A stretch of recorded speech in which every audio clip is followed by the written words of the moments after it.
anxiety, depression, failure, sickness, all the negativities that we face on a day-to-day basis. Fortunately, not all of these for each person individually, but most of the time at least one, maybe two, maybe three.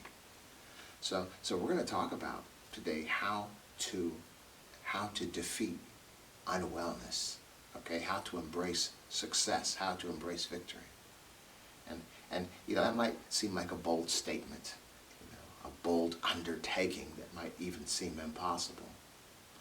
But what I want to share with you is a possibility, a probability, and just something that will, in my opinion, work for you, okay? Now certain folks are well most of the time, and this may not be necessary. I think that when you begin to look at folks and see the folks that are in fact well most of the time, you might see a particular similarity in how they view themselves. And that's kind of what we're going to talk about today. We're going to be challenging religion, as a matter of fact. We're going to be talking about prayer, but what is real prayer? Okay. I guess I want to start off by saying this might seem sort of controversial, but being anti-religion will probably make an individual a strong believer. Okay? Because I think what we need first is to realize that God and religion are not synonymous. They're not one and the same. Now the name God, the word God, that's a European invention. And the religions were created by men, okay? But the reality is that from which we have all emanated. And this isn't even from a religious perspective, but a scientific perspective, and a perspective of simply logic, is that whatever we emanated from, we all emanated from that same source, okay? And so whatever we have created as human beings came long after, whether it's a stone knife, or tools, or a bow and arrow, or bowls and all the stuff that we find in archaeological digs, or religion. And so, I'm not coming against any group of believers from any religion or any sect of religion. I'm just suggesting that our focus has been on too long on that which we have created, and not focused on that place or that from which we've emanated. And what I'm suggesting is, it might be, someone might say, well, that's a philosophical argument, and it's not really that, necessary to discuss, but I think it is. Because I think that which we've adopted all over the world in many different ways is the same thing that's keeping us from being happy, keeping us from being well. I mean, come on now, if you notice, the most intolerant people in the world are probably religious people. And the wars and all that stuff, and not to try to quote the atheists, but in some ways they're right as far as, so many major wars, the Crusades, and even what's going on in the Middle East right now.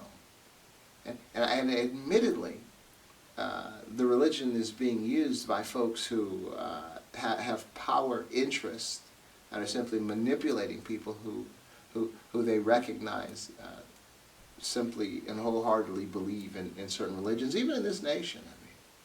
The religion can be a political tool for both political parties.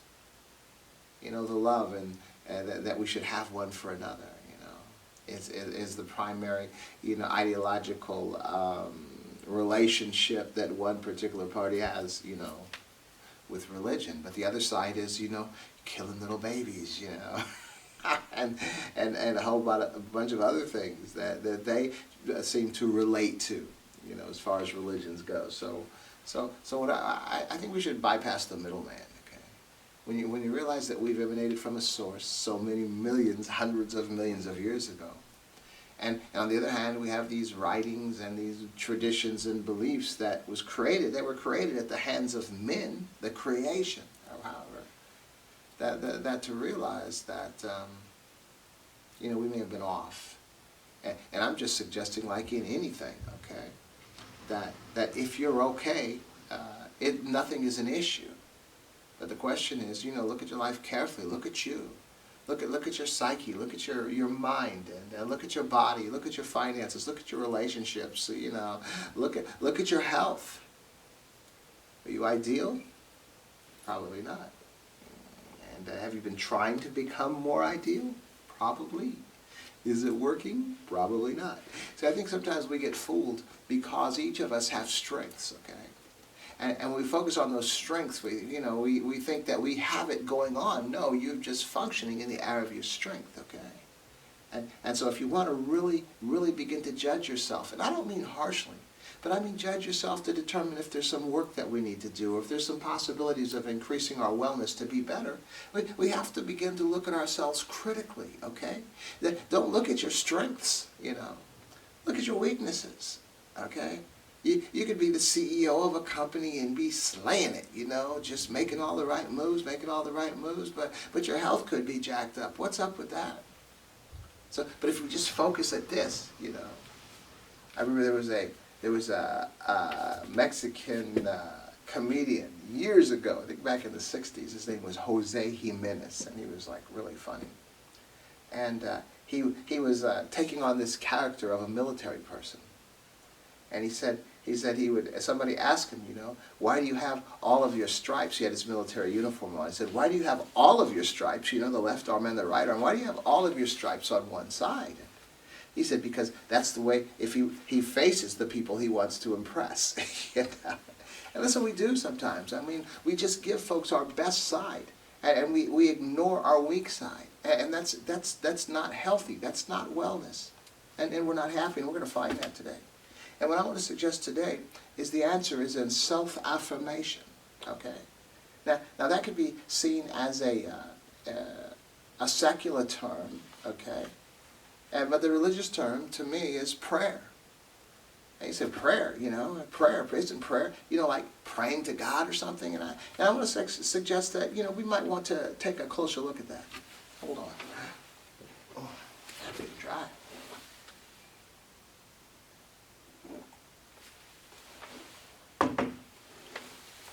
So yeah, we could use the term God, but again, recognizing even the name God is a European invention. That's where it came from. Okay, and again, even the religions were created long after we came on this planet. So then when we talk about prayer, where's God? I'm a believer. I think most of us can believe, if we really, really think about it, we know God isn't up there in space. We believe that God is within us, okay? And so then if God is within you, then how much of you is God? And I guess the point that I'm making is where is God?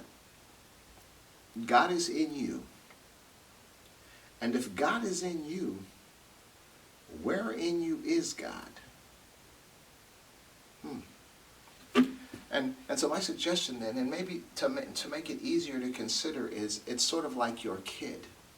When you have a child, and you can look at that child, and if the child is yours, this child is yours. We see those little, those shows on TV and on TikTok all the time. If that child is yours, that child often kind of looks like you a little bit. May have some mannerisms or characteristics that are like you. But you can check that child's DNA and realize, without a doubt, that that's your child. Now, and that's it. That child is you are as much a part of that child as that child is. And I want to sort of correlate that to the way that we see the Creator in our lives. How much of the Creator is us? And so then you take this child who you are undoubtedly a part of that child. You are in that child. And depending on the influence you have on that child and the relationship you have on that child will determine how much more that child will take on your personality traits and your character traits, your values, your desires, okay? And so that child will look like you in more ways than simply physical traits. That child will resemble you as far as how that child carries itself, even as that child begins to grow up into adulthood, okay? But then my question is, if that child doesn't know you, if that child doesn't interact with you, okay, is not consciously influenced by you, there will be less and less of your traits prevalent in that child's life, okay? Now, does that make you any less a part of that child? No. Because there is no division. You and that child are one in a sense, yet that child is 100% consciously, relevant to itself. But you're there. And so I want to suggest then that is the situation we have embraced with God, is that we are one, okay? And so that one is you. And this might seem kind of strange, but it's very, or even Dr. Seuss-ish. but it's so important. Because we need to recognize, that many people have been praying all of their lives for this, all of their lives for that, to have nothing manifest. And at times we pray for so much, and we might get a third of what we prayed for, and then we ignore all that we missed. And so to me, if we're looking at any other thing in life, if you're looking at, say, a heart surgeon, or you're going in to have back surgery or something, and the surgeon is only like 35% successful, do we call that victory? No, of course we don't.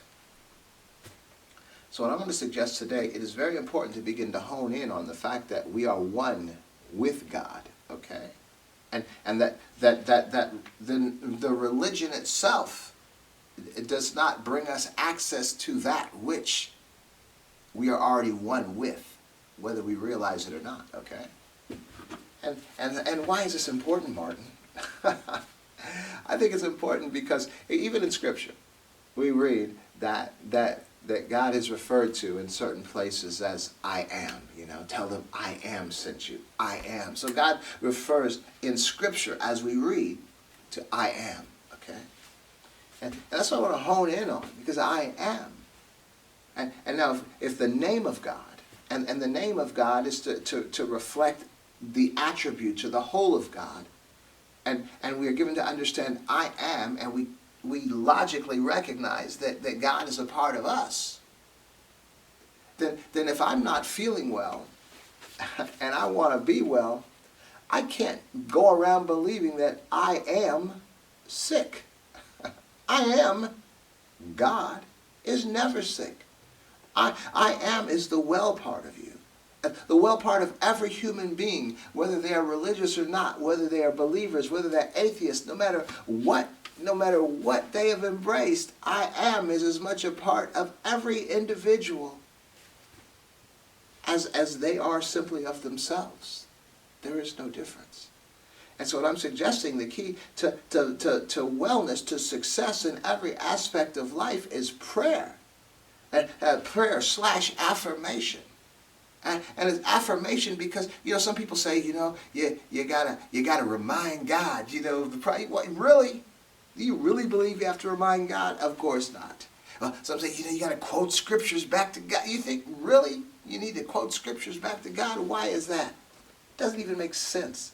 Half of the stuff we've believed in religions, half of the stuff that we have received across in the churches, in the mosques, in the synagogues, in the temples and all, are ridiculous, don't make any sense at all when we really sit down and think about them. And a lot of times we don't want to sit down and think about them because it's too challenging. But I want to suggest to you that we don't have to remind God. We don't have to quote scriptures to God. We just have to recognize where the I am is. I am is you. So when your body is not feeling well, I am as well. The I am in you as well. I am as well. My body's just sick. Okay? And so begin to affirm that. And that I am well. Recognize the I am in you. And stop affirming the negativity. Begin affirming the positivity. I am well. I am without anxiety. I am happy. I am a good father. I am successful. I am mentally stable. I am not an addict. I'm a good person. Affirm that. And I'm suggesting that you affirm this every day, every morning. And I would suggest find a certain time every day to affirm this. And you'll be surprised. Because what we have to bring ourselves is to begin to allow the I am part of us to begin to dictate to the conscious part of us who we actually are. Because you know about genes, you know you have dominant and you have recessive genes. It's like this part of our being, the dominant part denies the recessive part. The recessive part is the I am. But we have to recognize all of the power, all of the wellness, you know, all of the success, everything in life that is positive is connected to that which we have left recessive within our lives. You know, we need to bring the I am part of us to the forefront. And I don't mean in a religious way, you know, I don't mean in an aggravating way to everybody around you and all that stuff. I just mean your own personal reality. So that is your affirmation. So whether you are a religious person, whether you are an atheist, begin to affirm that you are well. You know, they call it, you know, the art of positive thinking and all. There's a bunch of different ways the motivational speakers have labeled this, but they're on the right track. They're on the right path. It's self-affirmation to you, and each time you repeat that. I mean, I do this all the time. Man, there, you know, and it's like every morning, and I have the same time every morning, and I even relate it to other people that are in my life for them. You know, we spend so much time praying for things to change, praying for this, I want that, I want that, I want this. No, well, stop it. If it hasn't worked, begin affirming.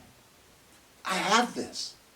You know, I'm thankful that I have this. Even if you don't see it, affirm yourself, affirm that part of you. And what I'm suggesting is as you begin to recognize that the affirmation or the prayer isn't simply begging and pleading and snotting and crying and asking for something, but it's simply affirming yourself that this is who you are, you're going to begin taking actions to make these desires come to fruition in your life.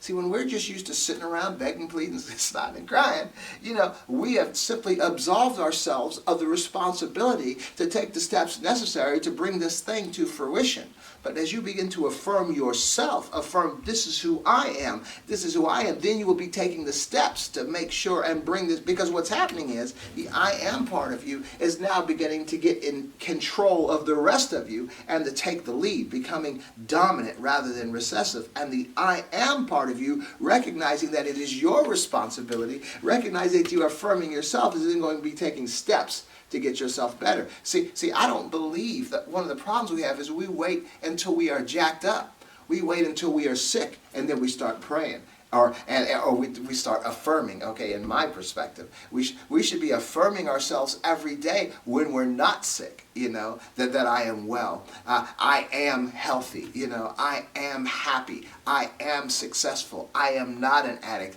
I am not riddled with anxiety. I am not any of those things every day. And then yourself will begin to take steps to ensure that affirmation of you remains in place, okay? And this will work, you know, if you are sick or if the situations are jacked up, but it's a whole lot easier to stay well than it is to get well after you're not, okay? So I would suggest affirming all the good things about your life, you know, when you are not suffering, when you are not on the downside, you know, when you're not so low. I mean, do it anyway, but just don't wait until then, and you'll just stay in that positive place. And that's where you want to live. That's where you want to dwell. That is where your success in life comes from, is your personal affirmation, because you are powerful. You are strong. And you are strong and powerful because of that which dwells within you. You have the DNA from which whatever you have emanated. It's a very good thing. And I think it will begin to help you begin to see better, to see your surroundings better, to see the people around you better, and to respect them and to desire everyone to be well as well. I would even put other people, take a couple people in your life and put them in your affirmations and affirm for them as well. And you'll see yourself taking steps to help them live up to the affirmation that you have agreed upon within yourself, okay? and looking around. Because our nation, I mean, okay, just to stay on that point, we do believe all over the world that what goes around comes around. Hindus call it karma, doing your duty, you know, and the religious people, you know, in Christianity call it you reap what you sow. We believe that, and so then as you begin affirming others, okay, that's almost like a spooky concept, you know, or a magical concept. But as you begin to affirm others, you yourself will begin to be affirmed. I believe even the I am in you. You know, now see, I was not, you know, negating the scriptures or the religions. I am simply just suggesting that we made them up, that we created them. And so you can find good stuff in the stuff that we create, okay? And so this whole thing about reaping and sowing, I mean, I think it's a real thing, you know. And so as we begin affirming others, you know, positively, we begin reaping positively as well. It's so important. And because we have a big old problem, you know, we have a big old problem in this world. And so when we look at our lives, you know, even those of us that call ourselves believers or good people or, you know, moral and, you know, whatever we are, trying to do the right thing and all, that we have issues that have caused us, you know, to slip and to fall. And I think, you know, kind of maybe that's the message, okay? But on a side issue, I think the way that we respond to each other as human beings is not really good, okay? And it's really counterproductive to our affirmations, to what we're reaping from what we're sowing. See, the problem is sometimes, again, that we focus so much on our victories, so much on our successes, we don't see our weaknesses. And we don't even see the ills of our lives as being anything, you know, but simply our matter of opinion, and we just brush by it. But what I'm suggesting is some of those ill opinions about other people is maybe the very reason why you're not finding the success and the wellness and the desires that you want, because you're sowing negativity. And that's what you're reaping back. What goes around is coming around in your life. You're not realizing it, but you're getting hit blindside by something that you're sowing, okay? Now, real interesting, because racial issues, that's a big one. That's a big one all over the world. And it's a big one in the United States.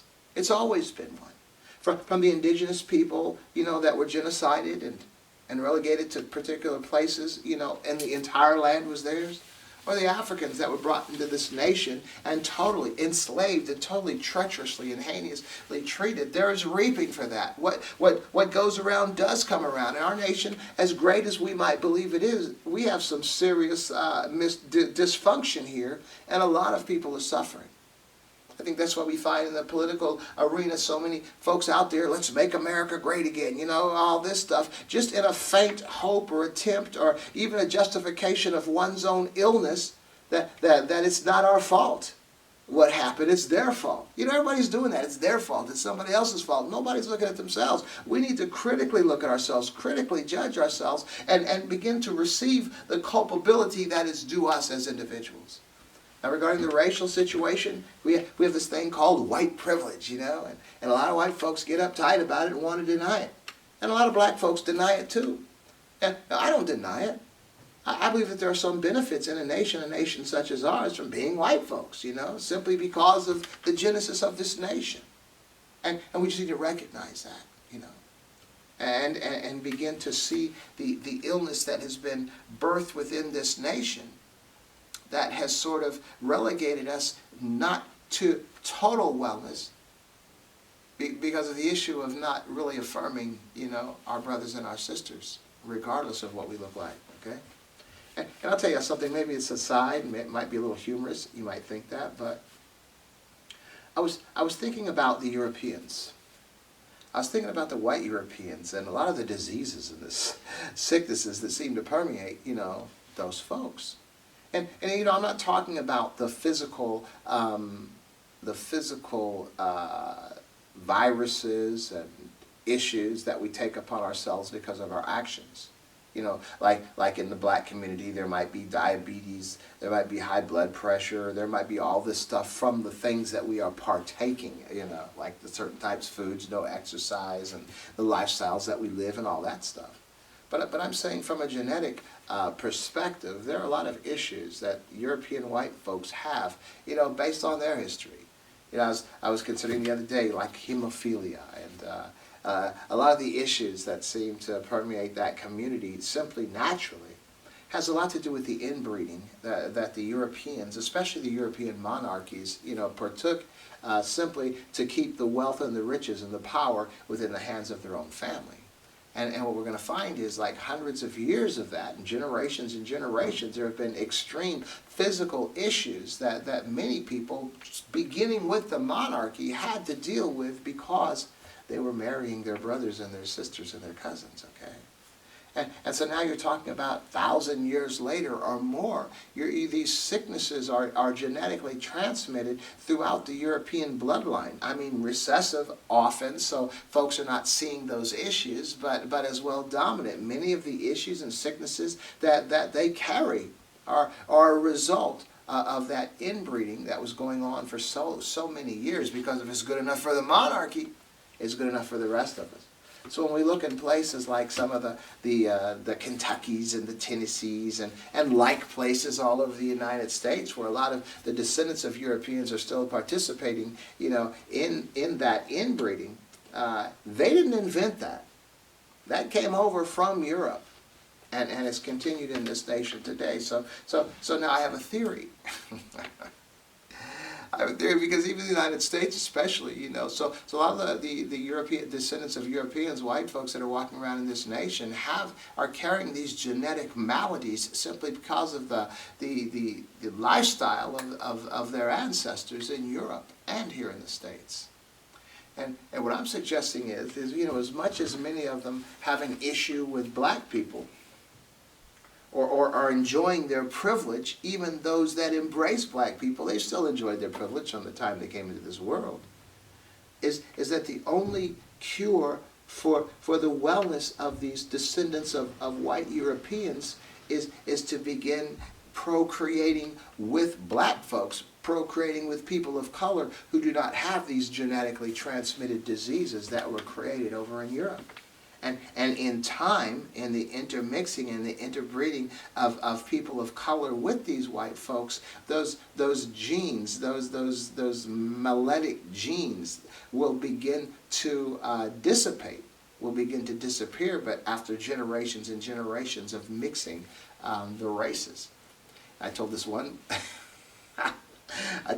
black person recently, this is my theory, and that person was like, okay, let them be, you know, let them die out, you know, that was the response. But no, I think the wellness, even to heal those genetic issues, is recognizing, you know, the weaknesses that we have, defeating the weaknesses, and that will lead us to a wellness.